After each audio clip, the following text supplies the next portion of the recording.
Assalamualaikum warahmatullahi wabarakatuh. Waalaikumsalam. Selamat siang bagi ibu dan bapak guru yang saya hormati, ibu wakil kepala sekolah, dan hal ini ibu Dewalia SPI. Yang saya hormati rekan-rekan guru SD Negeri 2 Pinang. Juga yang saya banggakan, saya hormati rekan ibu saya, Ibu Gusti yang Amreni. Yang pertama-tama kita panjatkan puji syukur kepada Allah Subhanahu wa taala, Tuhan Yang Maha Esa, sehingga pada hari ini kita bisa berkumpul di ruang ini untuk mengikuti bersama kawan kami selaku CDP angkatan 11 Kota Bali, yaitu diseminasi budaya positif. Yang kedua, kita bersalawat kepada Nabi Muhammad SAW, karena atas dialah yang memperjuangkan umat manusia dari alam yang batu hitam menuju alam hitam. Untuk mempersiapkan waktu pada hari ini, kami akan memberikan kesediaan kepada ibu wakil kepala sekolah untuk menyampaikan sepatah kata untuk kegiatan diseminasi. Kepada ibu dan persilakan.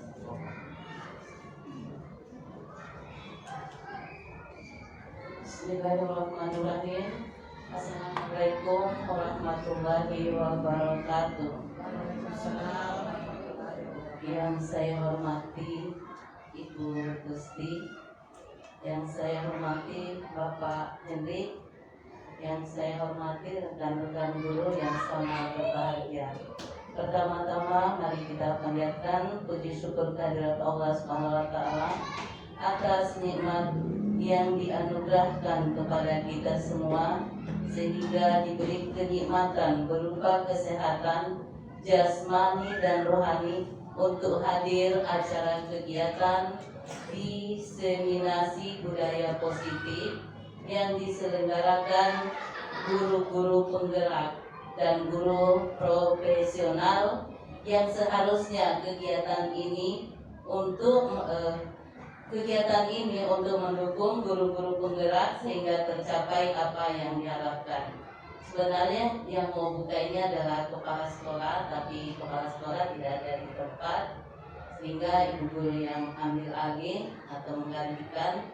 Tujuan kegiatan ini untuk menciptakan lingkungan di mana setiap individu merasa diterima, didukung, dan dihargai dengan benar.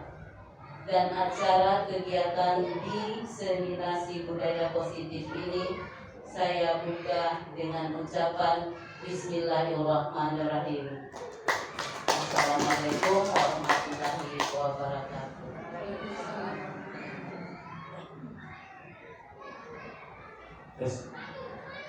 Ya, terima kasih kepada Ibu Wakil Kepala Sekolah yang telah memberikan kata-kata dan sekaligus membuka kegiatan diseminasi budaya positif yang kami laksanakan. Sebelum kita melangkah lebih jauh, alangkah baiknya kita berdoa kepada Tuhan Yang Maha Esa, sehingga kita berharap kegiatan ini mendapatkan pahala dan diucapkan di Allah Subhanahu wa taala. Berdoa, kita membaca surah Al-Fatihah masing-masing dan ibu kami mohon untuk masuk keyakinan. Berdoa dimulai.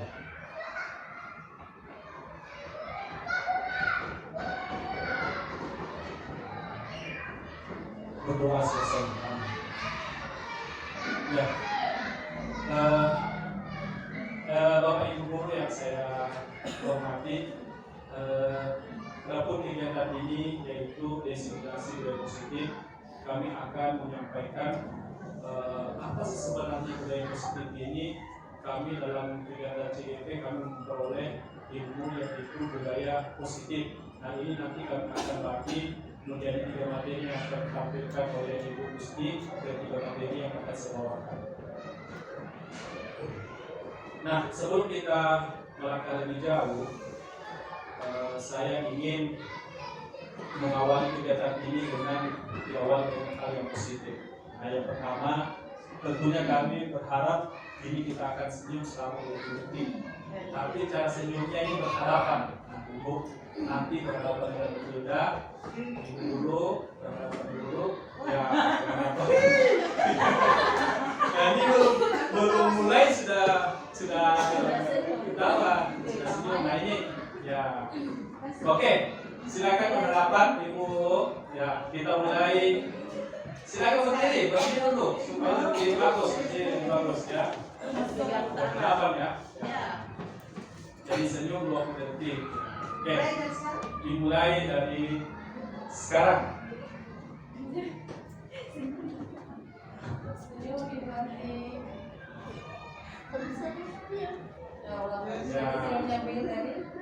Ya, ini berani. Oke.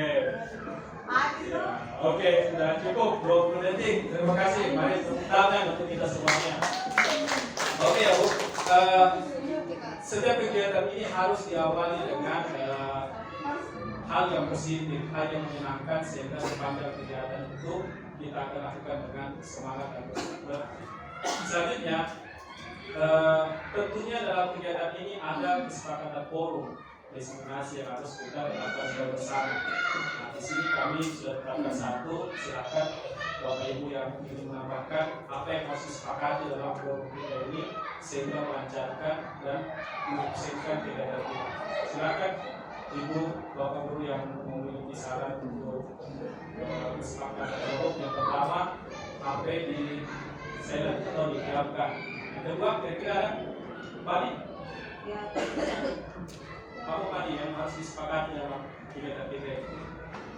Kegiatan sedang berlangsung diharapkan Semuanya harus fokus. harus sampai fokus. Ya. Terima kasih. Kalau harapan saya, ketika kegiatan sedang berlangsung, diharapkan kita fokus kepada materi dan diupayakan agar tidak saling mengganggu. Oke, fokus dan tidak saling mengganggu. Oke.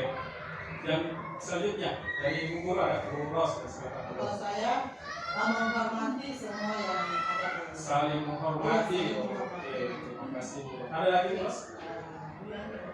Abu Yani. Dari saya, apabila mau keluar atau ke kamar mandi atau mungkin mau ke kelas yang ini ada sebentar lagi nih kan, mungkin pamit kita izin sama apa namanya yang moderator Izin keluar nih. Ada lagi? Bu Rini? Ya, silakan. Oke, Ibu. Ada kesepakatan yang mau ditambahkan? Ya. Saling mendukung satu sama lain dari Guru Jawaria sebagai wakil ketua sekolah ya. Silakan Bu. Menghargai pendapat. Oke. Oke, menghargai pendapat. Oke. Bu Hilda, ada? Bu Anti? Oke. Bu Nilu? Ya. Ini semua memberikan pendapat terhadap Saya mungkin memberikan kesempatan untuk siapapun untuk bertanya. Oke, memberikan kesempatan untuk bertanya. Oke. Ya, ini sudah ada 6 poin yang sudah kita sepakati bersama. Terima kasih kepada Bapak Ibu Guru. Ya, yang pertama yaitu HP dalam keadaan sehat. Yang kedua, saling fokus dan tidak saling mengganggu. 3, saling menghormati, menghargai pendapat. 4, izin keluar ruangan. 5, saling mendukung satu sama lain. Dan yang terakhir, memberikan kesempatan untuk bertanya. Ini sudah disepakati ya? Oke, kita sudah sepakati. Oke, ini kita pada pertemuan pada kali ini, diseminasi pada kali ini, nilai positif yang menyangkut 6 materi. Yang pertama, disiplin positif dan nilai-nilai kebajikan universal. 2, teori motivasi, hukum dan penghargaan serta restitusi. Dan yang ketiga, keyakinan kelas. Keempat, kebutuhan dasar manusia dan dunia berkualitas. Kelima, restitusi. 5, posisi kontrol. Keenam, restitusi. Segitiga restitusi. Nah, 3 materi di atas ini akan dibawakan oleh Ibu Gusti, dan 3 materi dari mulai poin 4 sampai poin 6 itu akan saya bawakan. Selanjutnya,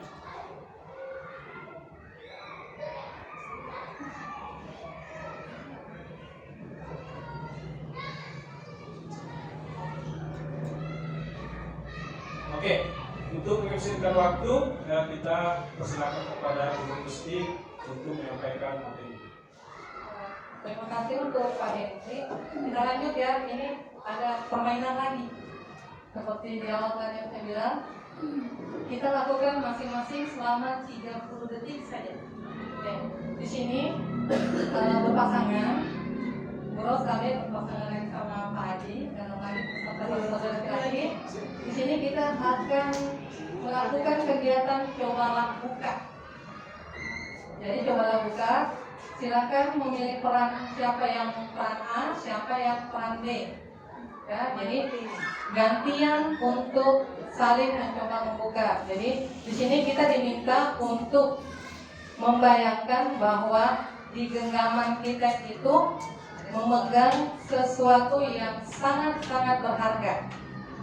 Dan si B ini berusaha untuk membuka genggaman tangannya kita. Dia boleh dengan cara membujuk, menghardik, mengintimidasi, memarahi, menggoda, menggelitik, bahkan menawari uang atau hal yang berharga bagi dia juga. Boleh kita saling berhadapan mungkin, boleh duduk saja atau berdiri. Saya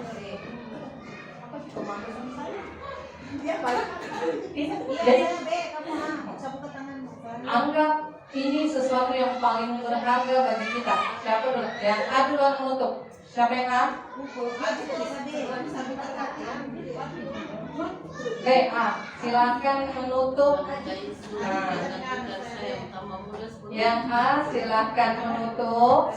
Kemudian yang B berusaha membuka genggaman dari si A.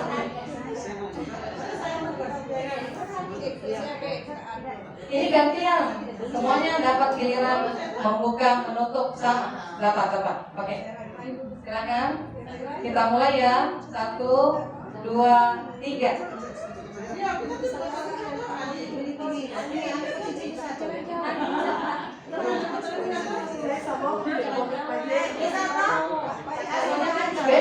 Bebas, mau menggelitik, mau apapun itu bebas. Oke, waktunya 30 detik.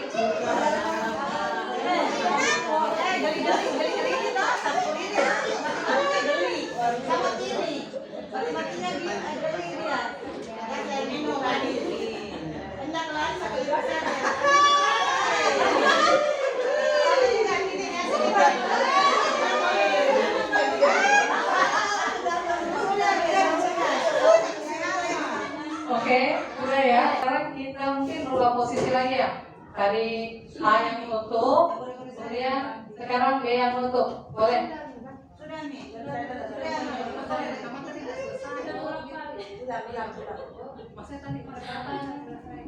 Ayo biar beli saya timnya, beli sedikit sih. Ayo daripada kita beli. Kecuali uang. Boleh, ayo. Sampai hasil masuk toh. Kita tidak buka, ambil mas tadi.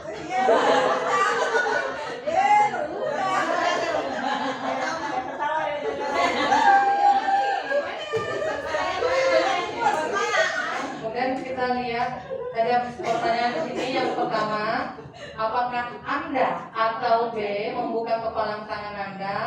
Mengapa? Apa alasan Anda atau B membuka kepalan tangan Anda? Jadi alasan kenapa Anda membuka kepalan tangan. Mungkin ada yang berkenan menjawab? Silakan Pak Adi. Boleh. Baik, singkat saja dari saya. Yang pertama itu tadi saya dikritik sama guru. Jadi mau tidak mau saya harus lepaskan. Kalau tidak saya tertawa lagi.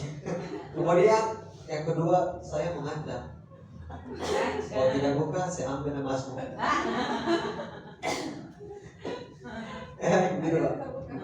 Terima kasih. Kemudian yang kedua kayaknya sama ya. Nah, yang ketiga, dalam kegiatan ini sesungguhnya siapa yang memegang kendali atau kontrol untuk membuka atau menutup kepalan tangan. Oke, silakan Bu Tini.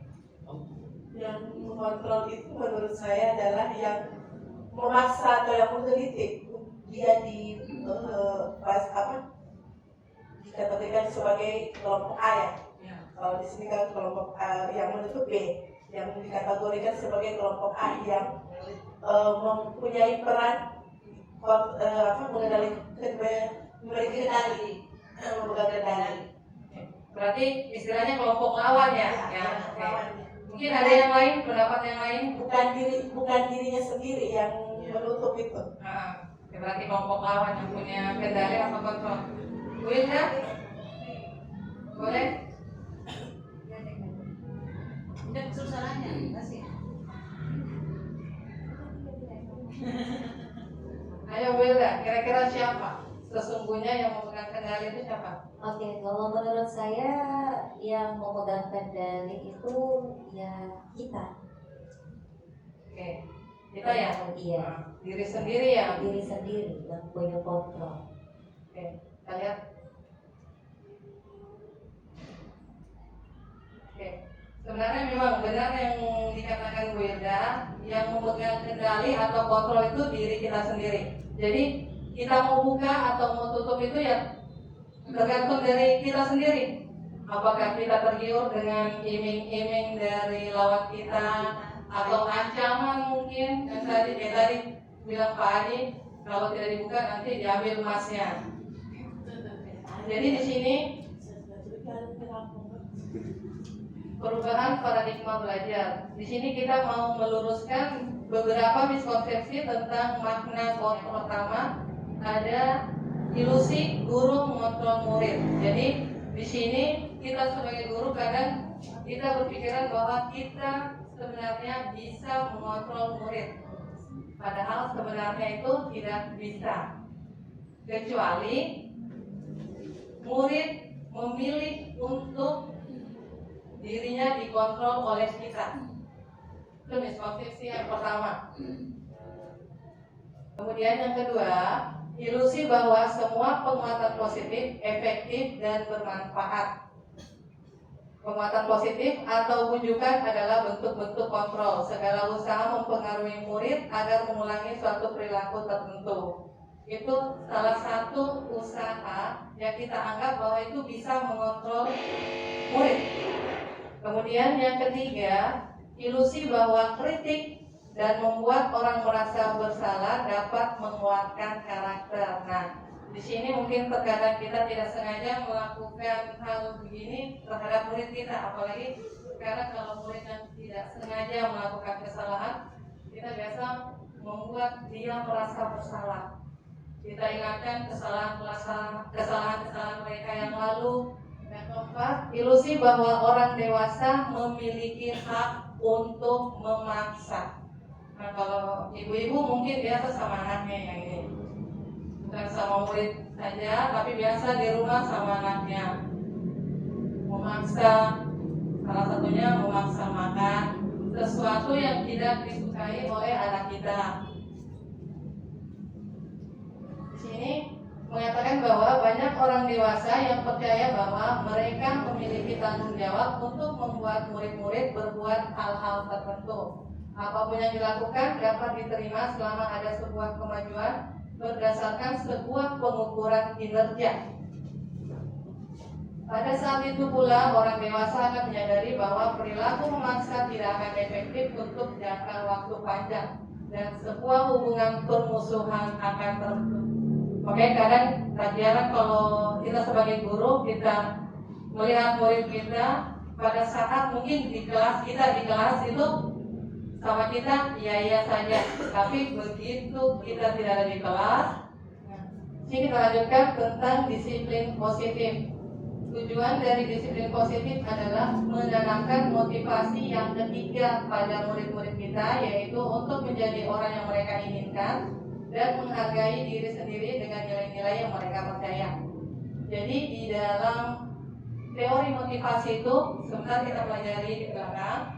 Ada 3 motivasi dan ini salah satu motivasi yang paling tinggi, yaitu menjadi orang yang mereka inginkan dan menghargai dirinya sendiri. Ini salah satu motivasi intrinsik yang muncul dari dalam dirinya sendiri. Di sini saya mau tanya lagi. Ketika mendengar kata disiplin, apa yang terbayang di benak Bapak Ibu? Apa yang terlintas di pikiran Bapak Ibu? Mungkin ada yang berkenan menjawab.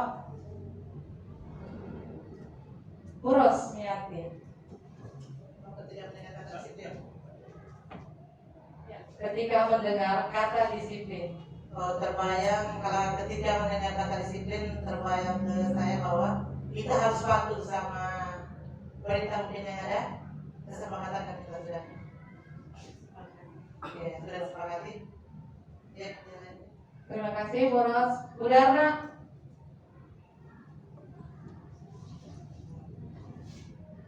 Kalau menurut saya mendengar kata disiplin yang terlintas dalam pikiran saya berarti saya harus mematuhi aturan. Ya, Bu Yani. Sama juga tidak jauh-jauh beda dari jawaban Bu Ros dan Bu Nana. Kalau saya mendengar kata disiplin itu patuh dan taat juga.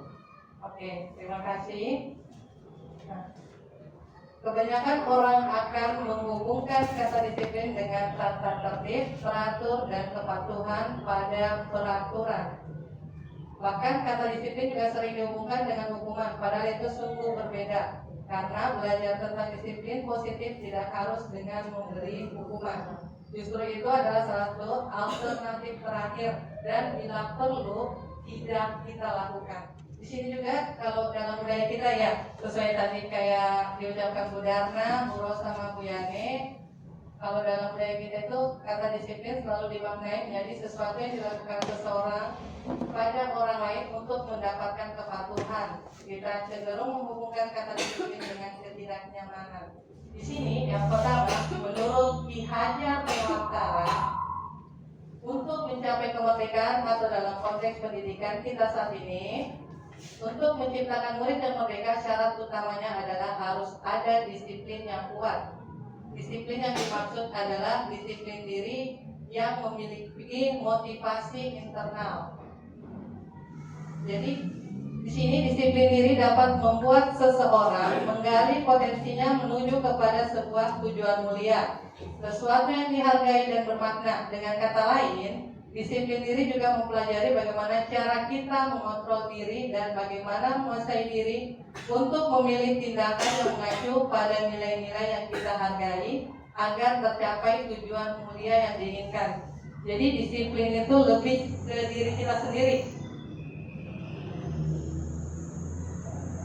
Bagaimana cara kita mengontrol diri, menguasai diri untuk melakukan suatu tindakan. Seseorang yang memiliki disiplin diri berarti mereka bisa bertanggung jawab terhadap apa yang dilakukannya, karena mereka mendasarkan tindakan mereka pada nilai-nilai kebajikan universal. Nah, kita sebagai pendidik, tujuan kita menciptakan anak-anak yang memiliki disiplin diri sehingga mereka bisa berperilaku dengan mengacu pada nilai-nilai kebajikan universal dan memiliki motivasi intrinsik. Jadi motivasinya itu dari dalam dirinya, bukan berasal dari luar dirinya. Nah, di sini ada beberapa nilai-nilai kebajikan yang bisa menggerakkan motivasi.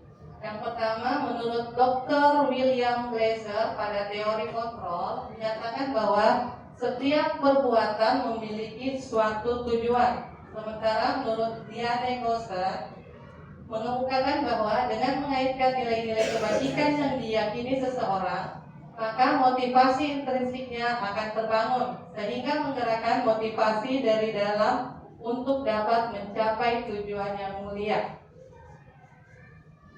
Salah satu nilai kebajikan yang kita kenal di Indonesia itu sekarang ada di profil pelajar Pancasila. Oke. Di sini ada beberapa institusi, kalau saya tidak salah ada 6 institusi yang memiliki nilai-nilai kebajikan yang hampir sama, yang bersifat universal, lintas bahasa, suku, bangsa, agama, maupun latar belakang. Jadi ini nilai kebajikan yang ada di profil pelajar Pancasila, dan kita bersama mungkin sudah tahu karena di dalam kurikulum Merdeka nilai-nilai kebajikan ini yang kita usahakan untuk ada dalam diri setiap anak didik kita. Ini dari organisasi yang kedua, dari IBO Primary Years Program. Di sini ada beberapa nilai kebajikan. Ini beberapa nilai kebajikan universal. Kemudian ini yang ketiga, ada 9 pilar karakter atau Indonesian Heritage Foundation. Yang keempat, dari organisasi petunjuk seumur hidup dan keterampilan hidup. Di sini dia membagi dua, untuk keterampilan hidup dan untuk petunjuk hidupnya. Yang kelima, dan ini yang keenam, yang saya rasa paling banyak nilai-nilai kebajikan yang berasal dari The Virtue Project. Di sini kita akan lihat ada 3 motivasi perilaku manusia. Yang pertama, motivasi yang pertama ini untuk menghindari ketidaknyamanan atau hukuman. Ini biasanya mereka melakukan segala sesuatu karena takut akan hukuman. Jadi ini motivasi yang bisa dibilang paling rendah. Kemudian ada yang kedua, untuk mendapatkan imbalan atau penghargaan dari orang lain. Jadi mereka punya motivasi mau melakukan sesuatu itu kalau ada imbalannya, ada penghargaannya. Ini biasa berdampak pendek sebenarnya. Jadi kalau tidak ada penghargaan, tidak mau, tidak ada motivasi. Dan yang paling terakhir, ini tadi tujuan dari disiplin positif, untuk menjadi orang yang mereka inginkan dan menghargai diri sendiri dengan nilai-nilai yang mereka percaya. Nilai-nilai yang mereka percaya ini tadi di beberapa nilai-nilai kebajikan yang universal, hukuman dan penghargaan. Oke. Di sini mungkin masih biasa, terus terang saya juga masih biasa melakukan yang ini, hukuman bersifat tidak terencana atau tiba-tiba. Biasa anak-anak tidak kerjakan PR, tiba-tiba terlintas mungkin dihukum membersihkan, memungut sampah, itu tidak terencana, langsung itu saja. Kemudian yang kedua ada konsekuensi. Ini biasanya sudah terencana atau sudah disepakati. Kalau di dalam kelas mungkin ada yang namanya aturan kelas. Aturan kelas itu biasa disepakati antara guru dengan murid. Ada juga yang dibuat oleh pihak sekolah. Biasakan kalau kita di sekolah pasti punya aturan. Kalau hari Senin wajib memakai seragam putih merah, lengkap topi, sepatu hitam. Kalau melanggar mungkin ada konsekuensi yang harus mereka terima. Datang terlambat ada konsekuensi yang harus mereka terima. Di sini ada dihukum oleh penghargaan. Alfikon mengungkapkan bahwa baik penghargaan maupun hukuman adalah cara-cara yang mengontrol perilaku seseorang yang menghancurkan potensi untuk pembelajaran yang sesungguhnya. Karena secara ideal tindakan belajar itu sendiri adalah penghargaan sesungguhnya. Jadi penghargaan itu salah satu juga sebenarnya bentuk hukuman. Kayak tadi, kalau saya tidak dikasih apa-apa, saya tidak mau berbuat. Jadi mereka mau berbuat kalau ada imbalan yang mereka terima. Jadi itu yang mereka tanamkan dirinya. Kalau tidak ada iming-iming apapun, tidak. Di sini ada pernyataan berdasarkan hasil pengamatan. Penghargaan yang nilainya sama dengan menghukum seseorang. Nah, di sini ada beberapa pengaruhnya, ada yang jangka panjang dan jangka pendek. Penghargaan itu tidak efektif. Penghargaan dapat merusak hubungan. Kadang kalau murid seringnya kita kasih penghargaan, mungkin biasanya kan ada kayak coklat mungkin. Suatu ketika mereka tidak mendapatkan penghargaan ini, maka langsung kayak seolah-olah siswa ini menjauhi kita, kemudian mengurangi ketepatan, menurunkan kualitas. Jadi sekali mereka tidak dapat penghargaan, mereka malas melakukan sesuatu, kemudian mematikan kreativitas. Penghargaan itu memupuk motivasinya bukan dari dalam diri, tapi dari luar diri atau eksentrik. Di sini restitusi sebuah pendekatan untuk menciptakan disiplin positif. Nanti lanjutannya biasa akan dibahas nih. Di sini ciri-ciri restitusi yang membedakannya dari program disiplin lainnya. Yang pertama, restitusi itu bukan untuk menebus kesalahan, namun untuk belajar dari kesalahan. Yang kedua, restitusi memperbaiki hubungan. Yang ketiga, restitusi adalah tawaran, bukan paksaan. Yang keempat, restitusi menuntut untuk melihat ke dalam diri. Yang kelima, mencari kebutuhan dasar yang mendasari tindakan anak-anak. Yang berikutnya, restitusi diri adalah cara yang paling baik. Fokus pada karakter, bukan tindakan. Restitusi itu menguatkan. Fokus pada solusi dan mengembalikan murid yang berbuat salah pada kelompoknya. Henry, di sini ciri-ciri restitusi yang membedakannya dari program disiplin lainnya. Yang pertama, restitusi itu bukan untuk menebus kesalahan, namun untuk belajar dari kesalahan. Yang kedua, restitusi memperbaiki hubungan. Yang ketiga, restitusi adalah tawaran, bukan paksaan. Yang keempat, restitusi menuntut untuk melihat ke dalam diri. Yang kelima, mencari kebutuhan dasar yang mendasari tindakan anak-anak. Yang berikutnya, restitusi diri adalah cara yang paling baik. Fokus pada karakter, bukan tindakan. Restitusi itu menguatkan. Fokus pada solusi dan mengembalikan murid yang berbuat salah pada kelompoknya. Kita masuk di keyakinan kelas atau keyakinan sekolah. Untuk membentuk sebuah keyakinan sekolah itu langkah yang pertama, keyakinan kelas itu bersifat lebih abstrak daripada peraturan yang lebih rinci dan konkret. Kemudian yang kedua, keyakinan kelas berupa pernyataan universal. Yang ketiga, pernyataan keyakinan kelas senantiasa dibuat dalam bentuk positif. Keyakinan kelas hendaknya tidak terlalu banyak sehingga mudah diingat dan dipahami oleh semua warga kelas atau sekolah. Keyakinan kelas sebaiknya sesuatu yang dapat diterapkan di lingkungan.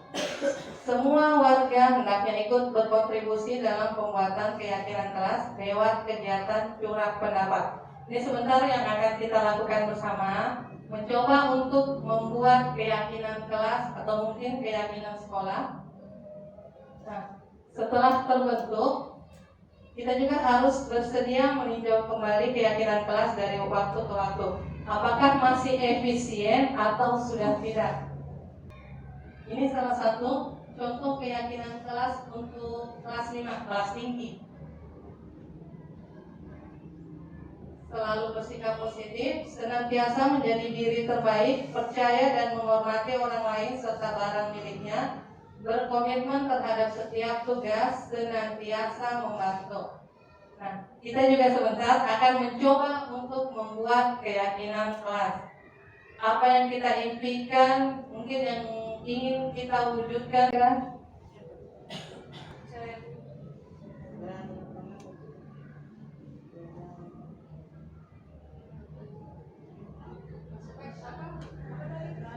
Berani mengungkapkan pendapat. Masuk di percaya diri.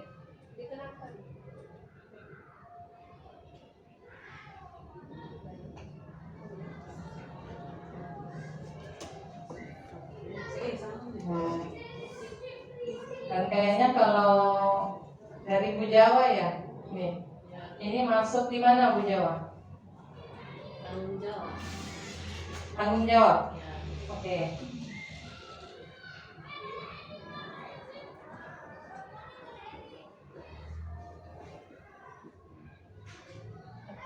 Jadi kita sepakati ya 6 keyakinan kelas atau sekolah yang bisa, insya Allah bisa kita laksanakan bersama-sama. Yang pertama ada nilai kebersihan, disiplin, rasa hormat, kesantunan, percaya diri, dan tanggung jawab. Oke, terima kasih untuk semuanya. Dengan terbentuknya keyakinan kelas atau sekolah, materi yang saya bawakan hari ini juga cukup sampai di sini. Materi selanjutnya akan dilanjutkan oleh Pak Hendrik.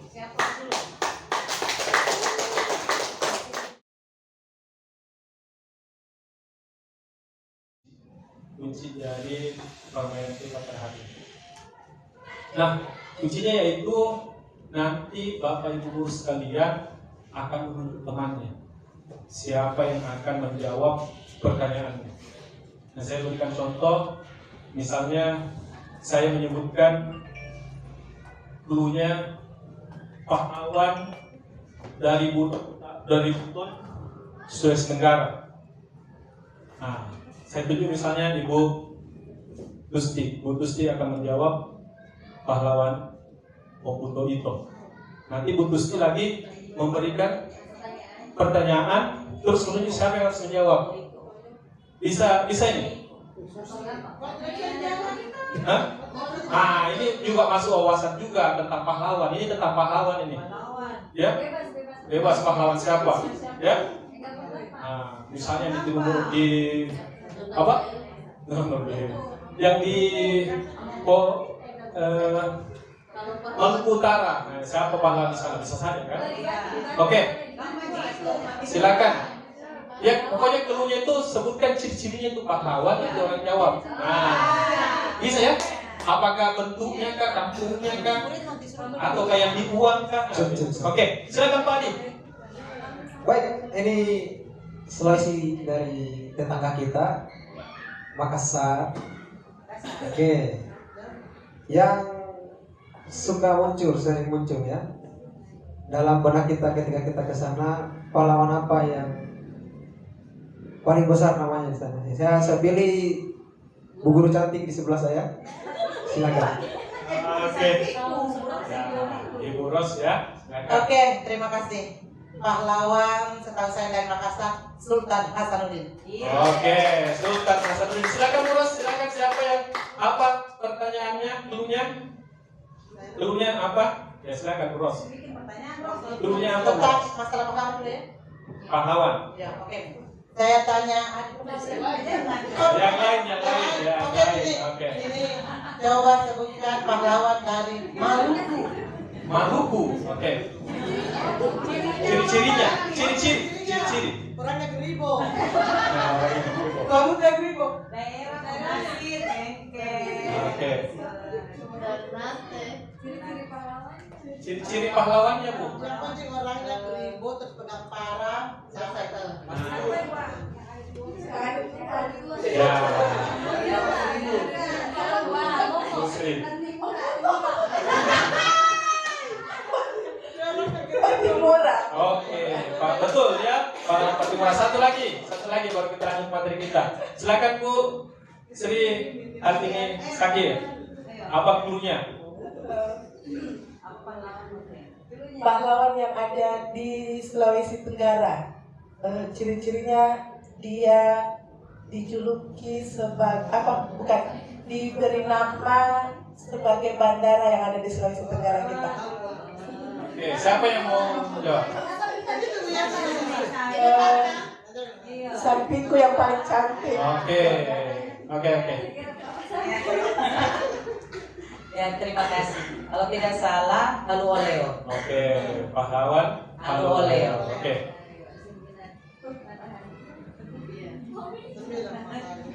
Oke, terima kasih ya Bapak Ibu guru sekalian. Terima kasih sekali lagi, kita tepuk tangan untuk kita semuanya.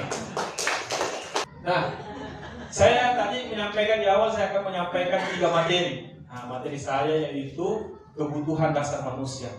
Nah, kalau boleh tahu, ibu-ibu atau Pak Guru sekalian, kira-kira kebutuhan dasar apa sebenarnya yang menjadi dasar kita ini? Mungkin dari Pak Samsul, apa kira-kira kebutuhan dasar kita Pak Samsul sebagai manusia? Kebutuhan dasar. Ya. Oke, boleh. Silakan Pak Samsul. Ya, kebutuhan utama itu manusia, ya tentunya kebutuhan yang ada di dalam rumah tangga kita, ya. Ya, ya lahir batin, terutama kebutuhan pangan. Pangan, oke, pangan. Nah, itu. Apalagi? Ya, selain itu juga kebutuhan, ya kan selain jasmani kan rohani juga. Oke, kebutuhan rohani. Ya, rohani dan jasmani. Oke, terima Ya. kasih. Oke, terima kasih Pak Oke. Samsul. Satu lagi perwakilan dari Ibu Guru. Nah, dari Ibu Guru, mungkin Bu Rini, ya Bu Rini. Ya, silakan Bu Rini. Apa kebutuhan dasar manusia menurut Ibu Rini? Pastinya itu Ya. yang paling utama kalau untuk mendapatkan pangan, intinya itu uang. Buah. Oke, terima kasih. Tepuk tangan untuk Pak Samsul dan Ibu Rini. Selanjutnya, kebutuhan dasar ini penting untuk kita ketahui, apalagi kita sebagai pendidik, apa sebenarnya kebutuhan manusia sehingga bisa kita sinkronkan terhadap langkah sikap apa yang harus kita lakukan terhadap siswa kita. Jangan sampai dari kebutuhan dasar dia ini tidak terpenuhi sehingga siswa ini berbuat tidak positif. Biasanya kan orang kalau tidak terpenuhi kebutuhan hidupnya nanti akan berlaku tidak baik. Misalnya dia butuh makan, karena tidak ada uangnya, makanannya makanya mencuri. Nah ini harus kita pelajari bersama terhadap kebutuhan dasar manusia. Makan pasti kita mati. Bisa saja tidak mati beberapa hari, dan kalau sudah berapa kali tidak makan, bisa mati atau sakit. Kasih sayang, rasa terima. Nah siswa itu kan butuh kasih sayang, rasa terima. Kita semua butuh rasa disayangi dan diterima di setiap tempat. Yang ketiga, penguasaan. Terkadang ada siswa itu yang menampakkan diri mau berkuasa. Nah kita ini kalau kita melihat siswa seperti itu, berarti dia kasih tugas dalam job desk dalam kelas, misalnya ketua kelas, sekretaris. Nah sehingga dia betul-betul bisa merasakan, bisa menguasai, merasa berkuasa. Ini kebutuhan dasar manusia yang harus kita tanamkan kepada siswa. Yang keempat, kebebasan. Nah, seperti juga semisal siswa itu diberi bekal terus sama orang tuanya, dia malah pergi mengambil bekal orang lain. Mungkin saja dia tidak merasa bebas terhadap menu makanan itu terus, sehingga dia membutuhkan kebebasan untuk mendapatkan menu makanan yang lain, apakah belanja di kantin. Yang kelima, kesenangan. Nah, kesenangan ini bisa kita lihat kalau siswa yang mengatur dalam kelas, berarti dia tidak senang dengan materi atau dia tidak senang dengan guru, sehingga kita sebagai guru harus penampilan menarik. Kedua, materi-materi yang akan kita sampaikan juga menarik, apakah metode ataukah pendekatan-pendekatan yang lain. Nah, kita bisa melihat dari kelima kebutuhan dasar tadi dalam satu kasus. Seorang siswa yang namanya Steve. Siswa ini suka meminta bekal makan siang temannya. Ya. Nah, siswa Pak Taslim, guru kelas, wakil kelas 6D, sedang bingung menghadapi pula salah satu murid di kelasnya. Namanya Steve. Beberapa anak telah mengeluhkan Steve yang seringkali meminta bekal makan siang mereka dengan paksa. Jika Anda menghadapi situasi seperti Pak Taslim, apa yang akan Bapak Ibu lakukan? Menurut Bapak Ibu, kira-kira apa alasan Steve melakukan ini? Nah, siapa yang mau menjawab duluan? Nah, apa kira-kira hal yang harus dilakukan kalau kita di posisi Pak Taslim? Kalau misalnya ada anak yang gitu. Silakan Ibu Sri Artini. Ya, terima kasih atas kesempatan yang diberikan. alasan Steve melakukan hal ini karena setahu saya Steve ini adalah orangnya besar, gemuk ya, gemuk. Memang dia ini enak makan. Tetapi yang setahu saya dalam kehidupan sehari-harinya, orang tuanya juga itu membekali dia makanan. Bahkan dia tidak diberi uang jajan. Itu yang sering yang dilakukan Steve itu. Yang kira-kira alasannya itu menurut saya dia ingin merasakan makanan temannya karena dia tidak diberi uang jajan, tidak bisa membeli makanan yang seperti temannya itu. Karena orang tuanya tidak memberi uang jajan. Setahu saya mulai dari semester 1 sampai kenaikan kelas memang dia tidak diberi uang jajan, tetapi diberi bekal. Oke. Terima kasih. Terima kasih. Nah, saya minta pendapat dari guru dan guru yang lainnya yang tidak mengenal Steve. Kira-kira kalau bisa di posisi Pak Taslim mendapatkan seorang siswa yang suka mengambil bekal, kira-kira langkah apa yang harus diambil? Kira-kira apa alasan Steve? Nah, Pak Ali, bisa Pak Ali? Atau Bu Wilda, silakan Bu Wilda. Langkah apa? Silakan.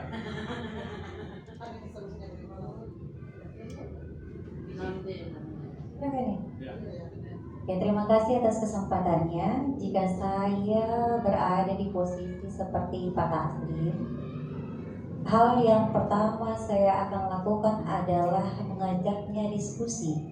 Karena siswa ini adalah siswa kelas 6, otomatis cara berpikirnya juga sudah bisa diajak untuk bertukar pikiran. Jadi saya akan mengajaknya diskusi, mencari tahu apa yang dia inginkan, apa alasannya sehingga dia selalu meminta bekal teman-teman yang lain. Setelah saya dapat informasi tentang alasan dia, mungkin karena seperti yang Ibu Guru Tini bilang, karena dia tidak memiliki uang jajan, tapi dia selalu diberikan bekal. Tapi sistem ini memiliki nafsu makan yang besar dan tinggi. Mungkin karena dia masih lapar, ya kan, masih lapar. Dia sudah habis makanannya, dia lihat punya temannya, dia minta. Kemungkinan seperti itu. Oke, terima kasih Bu Hilda dan Bu Sri Hartini Sakir. Terima kasih atas pandangannya terhadap memposisikan dirinya sebagai Pak Taslim. Jadi kalau kita memperhatikan, karena dia lapar dan orang tuanya tidak membawakan bekal, sebenarnya alasan pertama Steve bisa saja seperti ini.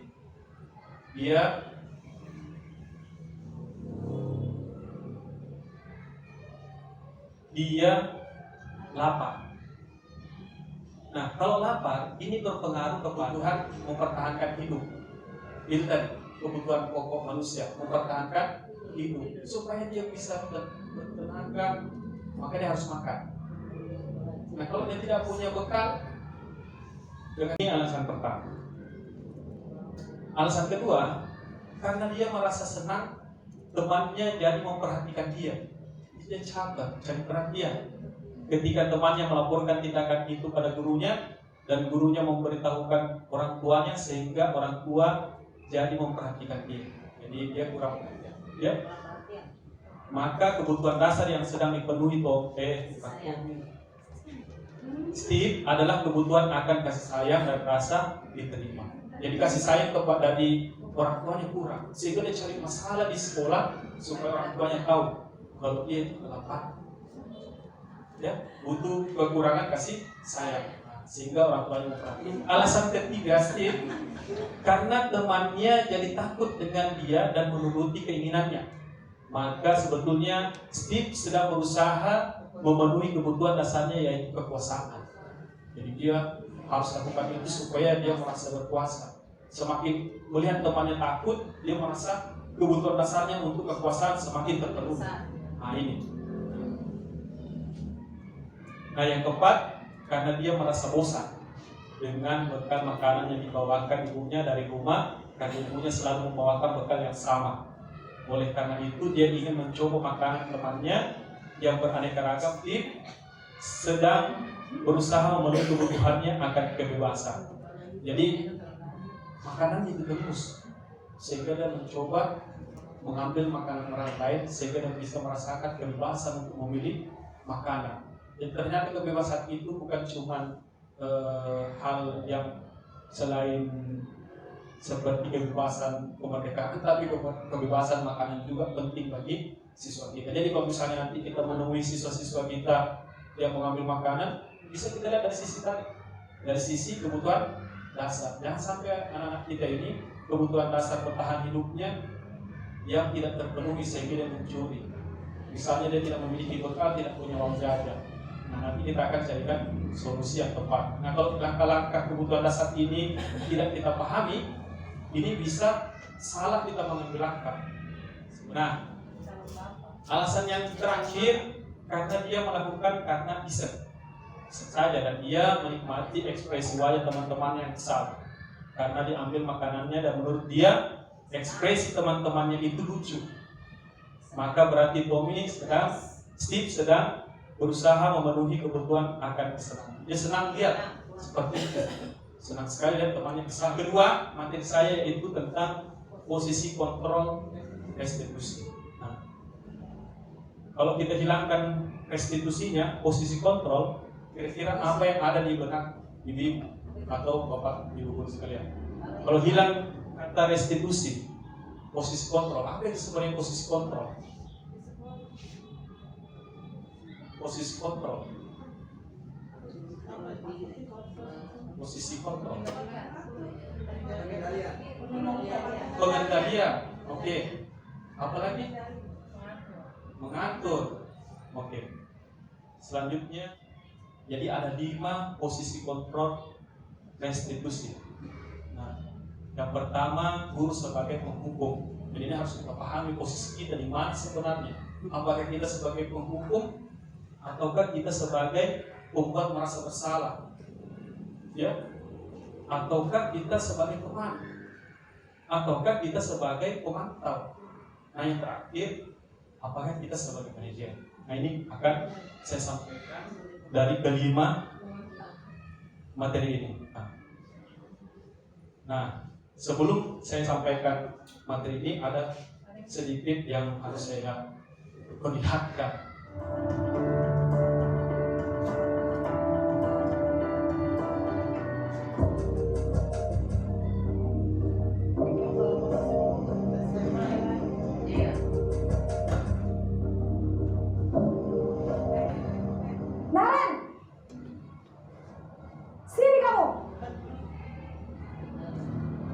Selamat pagi, Bu.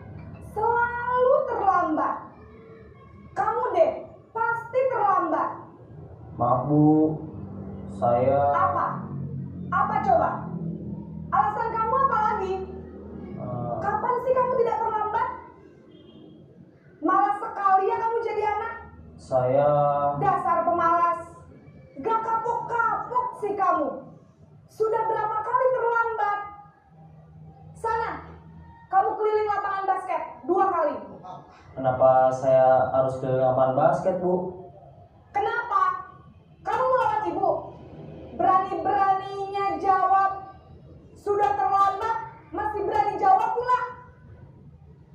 Sekarang, keliling lapangan basket 5 kali sekalian. Biar kapok. Cepat. Pergi sana ke lapangan basket. Posisi penghukum biasanya berbicara dengan nada tinggi, menghardik, menunjuk-nunjuk, menyakiti, dan menyindir. Itu tadi video yang menggambarkan 5 posisi kontrol.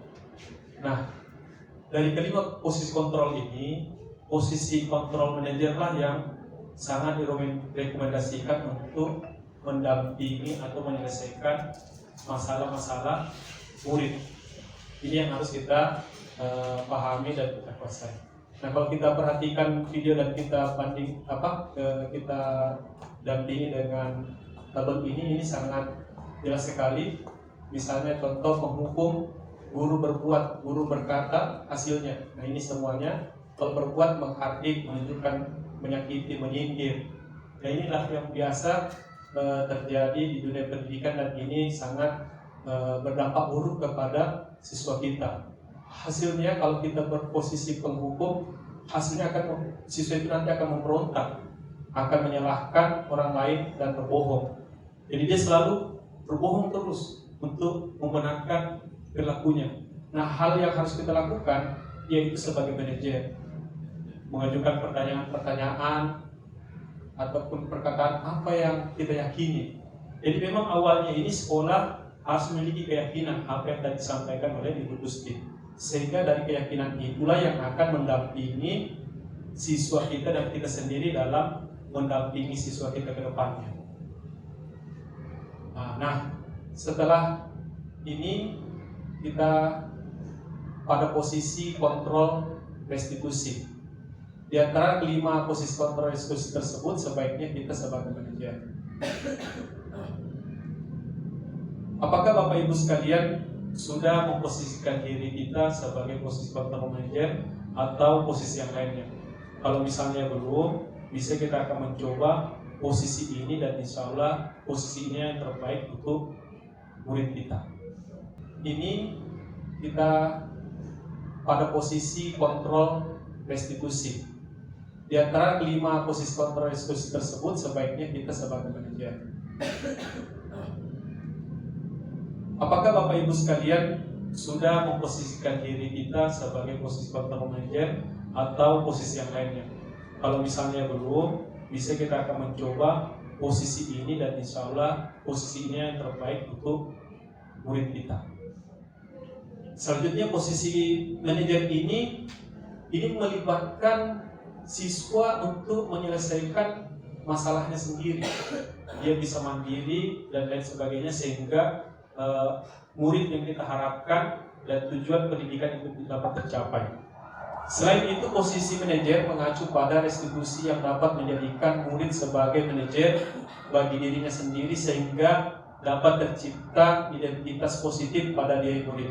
Nah, kalau murid melakukan kesalahan seperti terlambat terus, dia akan mengatur dirinya sendiri supaya dia tidak terlambat lagi.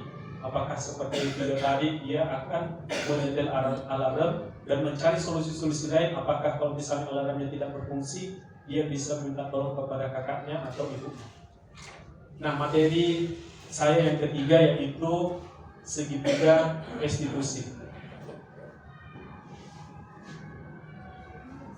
Dan dari segitiga restitusi ini tentunya karena segitiga restitusi jadi 3 langkah. Atau 3 pendekatan, yaitu yang pertama menstabilkan identitas. Jadi kalau ada siswa kita yang lagi butuh pendampingan atau lagi bermasalah, kita menerapkan segitiga restitusi.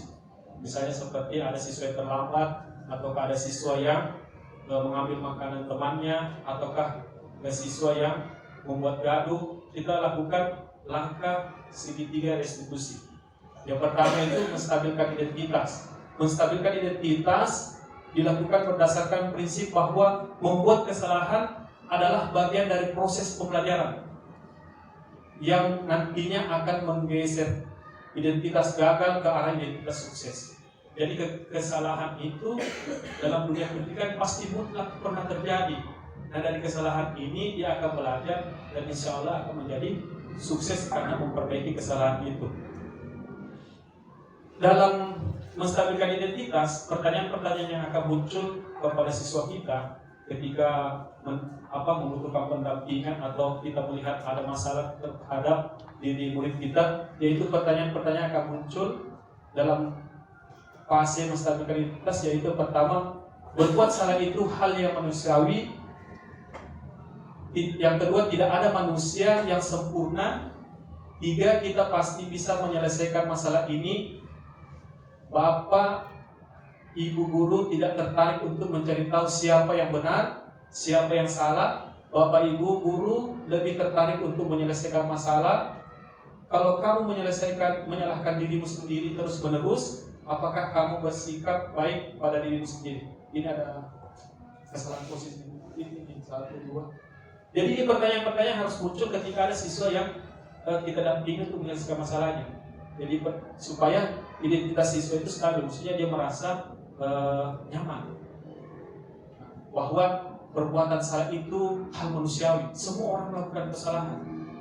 Nah, itu langkah-langkah yang harus kita ambil dalam menstabilkan identitas siswa kita atau murid kita yang salah. Jadi dia tidak merasa bersalah sekali, tapi juga kita tidak membenarkan kesalahan dia. Ya, inilah pertanyaan-pertanyaan yang harus kita sampaikan kepada siswa kita. Tidak ada manusia yang sempurna. Kita pasti bisa menyelesaikan masalah ini.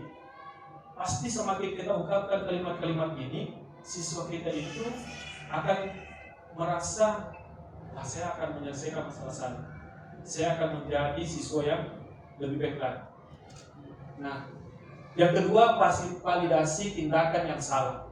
Setelah kita kasih nyaman rasa siswa kita tadi dengan pertanyaan-pertanyaan yang tadi, kita lakukan langkah kedua, validasi tindakan yang salah. Validasi tindakan yang salah. Kira-kira kesalahannya yang bagaimana? Nah, ini angkanya validasi tindakan yang salah dilakukan berdasarkan prinsip bahwa setiap perilaku berupaya memenuhi suatu kebutuhan tertentu, sehingga guru atau orang tua akan bergeser dari pemikiran stimulus respon menjadi proaktif, serta akan lebih mengenali dan mengakui kebutuhan murid atau anak. Nah, ini yang akan kita lakukan dalam validasi tindakan yang salah. Pertanyaan-pertanyaan ini harus muncul kepada anak kita, yaitu kamu pasti punya alasan. Jadi misalnya siswa kita mengambil bekal temannya, kita tanya. Setelah kita tadi melakukan langkah pertama, kita tanya, kamu pasti punya alasan mengapa melakukan itu? Apa yang penting bagi kamu? Dia akan menjawab begini dan begini. Sehingga kita tetap dengan pendekatan 5 posisi kontrol tadi, ya, posisi ya. Yang kedua, kamu boleh tetap berusaha menjaga sikap itu, tapi tampakkan sikap yang lain yang baru. Yang ketiga, maukah kamu belajar cara lain untuk mendapatkan yang kamu butuhkan tanpa harus memukul? Nah, ini kasusnya yang memukul. Ini yang kemarin yang saya lakukan di contoh siswa kita Ica dan Steve. Jadi langkah-langkah ini yang harus kita ambil. Yang kedua yaitu validasi tindakan yang salah. Yang ketiga, yang keempat, maukah kamu belajar cara lain untuk mendapatkan yang kamu butuhkan tanpa memukul? Nah, yang terakhir, menanyakan keyakinan. Nah, ini pasti sinkron dengan keyakinan kelas atau keyakinan sekolah yang kita buat yang telah disampaikan tadi di buku. Menanyakan keyakinan dilakukan dengan memberikan pertanyaan-pertanyaan bermakna kepada murid atau anak untuk memunculkan motivasi secara instinktif sehingga mampu mengaitkan keyakinannya dengan tindakan yang salah.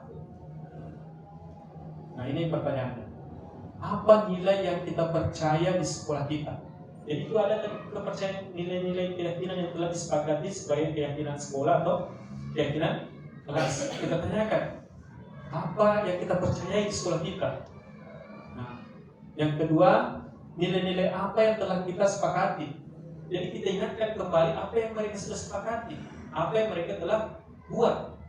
Nah, yang ketiga, kelas yang ideal itu seperti apa sih?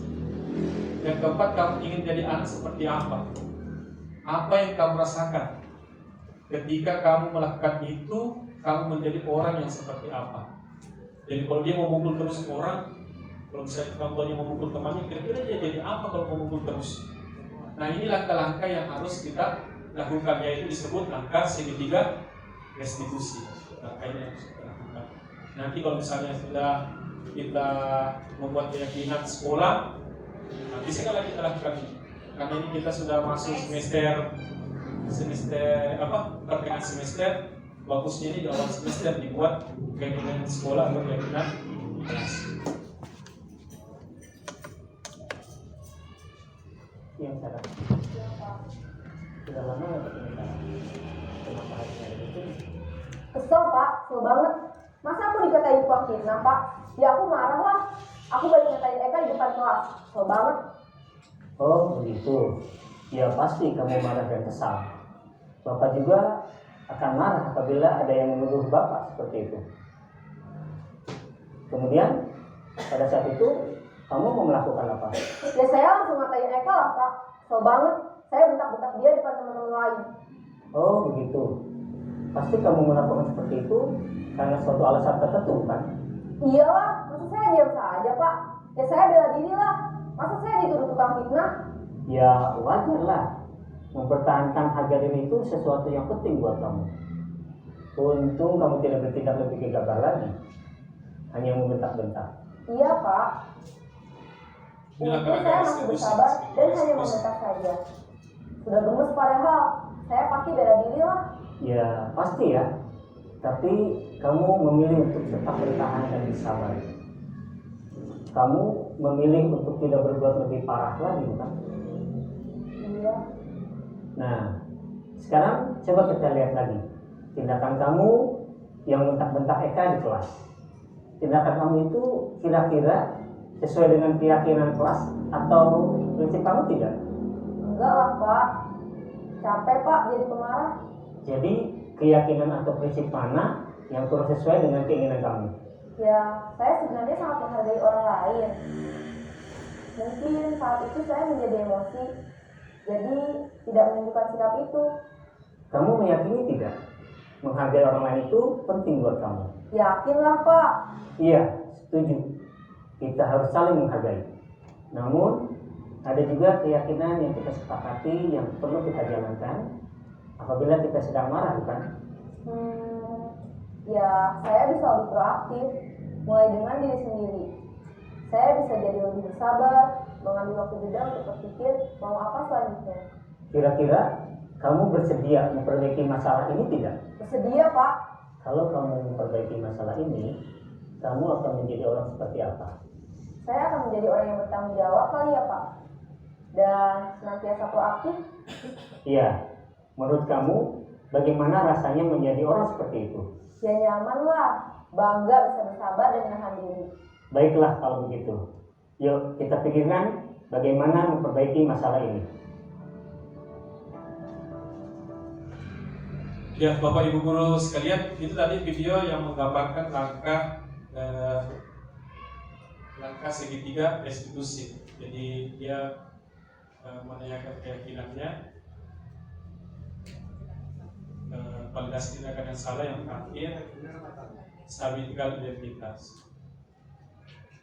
Jadi Bapak Ibu sekalian, dari materi-materi yang kami sampaikan, yang pertama tadi itu adalah disiplin positif, perilaku manusia, keyakinan sekolah, kebutuhan dasar manusia, posisi kontrol restitusi, segitiga restitusi. Inilah dan keenam inilah yang akan menjadikan sekolah kita menjadi sekolah yang memiliki budaya positif. Jadi kita memang betul hadir di tengah-tengah siswa sebagai penuntut siswa untuk menyelesaikan masalah-masalah, apakah masalah-masalah pembelajaran ataukah masalah-masalah yang lainnya. Semoga langkah-langkah ini dapat kita adopsi dan kita lakukan secara bersama, dan yang pastinya langkah yang penting kita lakukan secara bersama yaitu kita akan menetapkan keyakinan sekolah, sehingga kalau ada siswa yang melanggar, kita bisa melakukan langkah-langkah ini. Bukan kita yang membuat sendiri, tapi kita sepakati secara bersama siswa. Oke, terima kasih Bapak Ibu sekalian. Sekarang kita akan masuk ke tahap selanjutnya, yaitu tanya jawab. Jika Bapak Ibu sekalian dalam hal ini, sebelum kita menyelesaikan pertemuan kita pada hari ini, kita akan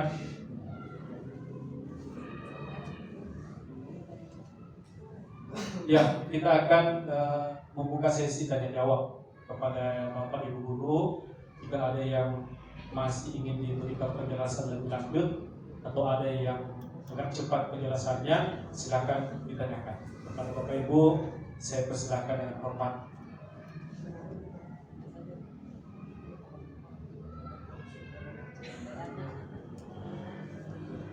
Oke.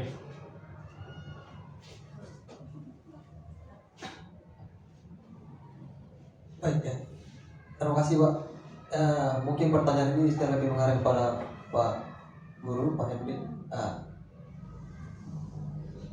saya menyesuaikan dengan kondisi sekolah kita saat ini kok. Dengan materi yang Bapak bawakan dari sekian poin itu, ada beberapa hal yang perlu kita tekankan untuk kita dapat mengubah cara kita dalam mengajar, cara kita mengontrol kelas, dan cara kita bagaimana memahami siswa dan situasi di dalam kelas. Poin 6 ini merupakan poin yang sangat penting buat saya Pak, segitiga diskusi ini ya. Karena ada beberapa kegiatan yang menurut saya ketika kita ambil penjelasan ini, kita praktikkan di kelas, saya rasa keadaan kelas itu mungkin lebih efisien, lebih menyenangkan dan efektif. Tapi yang menjadi pertanyaan saya Pak, apakah dengan materi yang ada pada poin 6 itu, dari sekian banyaknya pribadi-pribadi siswa kita dapatkah terlaksana dengan baik, begitu Pak? Kalau memang dapat terlaksana baik, bagaimana caranya Bapak untuk mengatasi keadaan kelas, misalnya keadaan kelas yang begitu kacau, misal saja di kelas misal kelas D atau kelas C ya, gitu Pak. Tentunya di mana orang-orangnya itu kebanyakan orang-orang yang susah diatur, gitu Pak.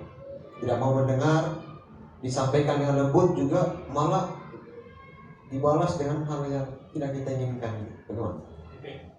Jadi terima kasih Pak Adi atas pertanyaannya. Jadi langkah restitusi ini, segitiga restitusi ini bisa dilakukan berjamaah di satu kelas.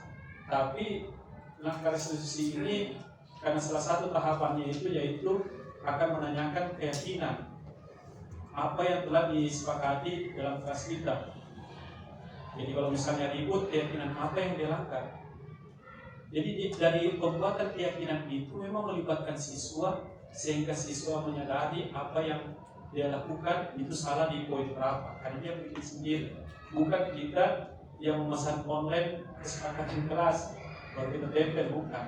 Jadi kesepakatan itu. Warahmatullahi wabarakatuh. Perkenalkan, nama saya Sri Hartini Sakir. Saya merupakan peserta diseminasi calon guru penggerak. Hari ini saya akan testimoni tentang kegiatan calon guru penggerak. Testimoni saya adalah diseminasi bersama calon guru penggerak, membuka wawasan saya tentang pentingnya membangun budaya positif di sekolah. Strategi konkret yang dipelajari telah mengubah suasana sekolah, sehingga siswa menjadi antusias, guru saling mendukung, dan orang tua memberikan umpan balik yang positif, sehingga sangat direkomendasikan bagi sekolah lain. Demikian testimoni saya. Wabillahi taufiq wal hidayah. Wassalamualaikum warahmatullahi wabarakatuh. Koordinasi bersama CGP telah membuka mata saya tentang pentingnya membangun budaya positif di sekolah. Kami belajar strategi konkret untuk menumbuhkan nilai-nilai empati, keterbukaan, dan rasa memiliki sangat disarankan.